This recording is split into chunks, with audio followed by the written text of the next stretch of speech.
nifanye nini?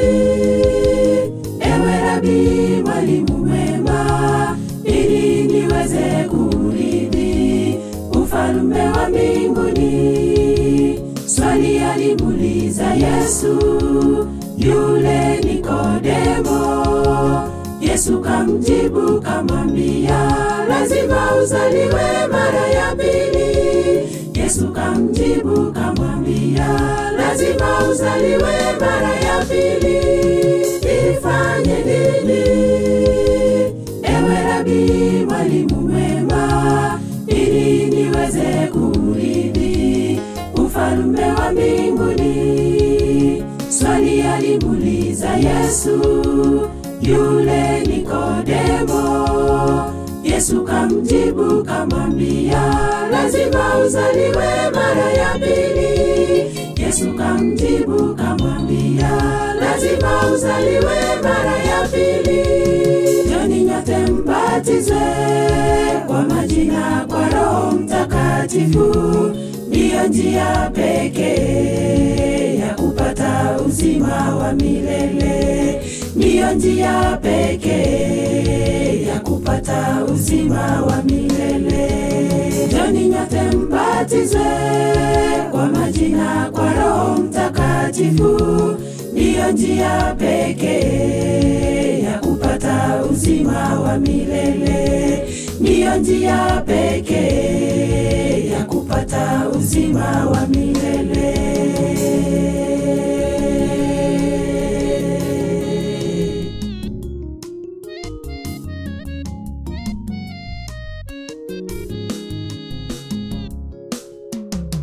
Twajiuliza, huwa tutapataje uzima ikiwa Yesu alibatizwa mto Yordani? Yatupasa tubatizwe ndani ya maji mengi na Roho Mtakatifu, ndipo tupate uzima wa milele.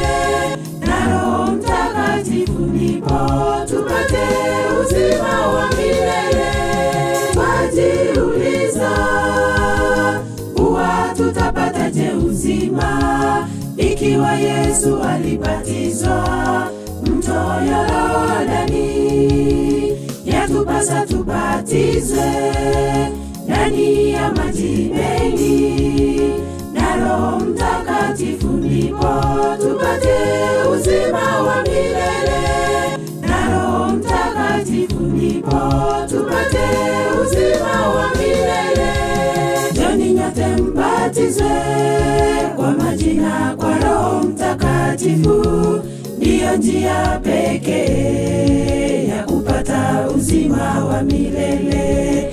Ndiyo njia pekee ya kupata uzima wa milele. Njoni nyote mbatizwe kwa majina kwa Roho Mtakatifu. Ndiyo njia pekee ya kupata uzima wa milele.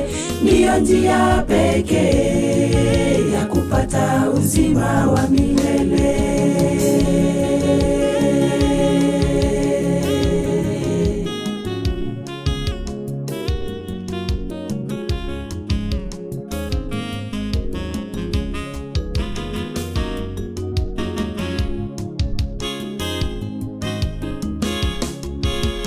Njoni nyote mbatizwe kwa majina kwa Roho Mtakatifu. Ndiyo njia pekee ya kupata uzima wa milele.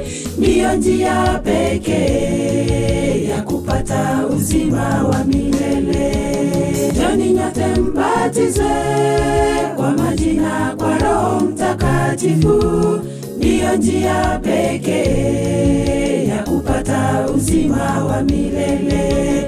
Ndiyo njia pekee ya kupata uzima wa milele. Njoni nyote mbatizwe kwa majina kwa Roho Mtakatifu. Ndiyo njia pekee ya kupata uzima wa milele. Ndiyo njia pekee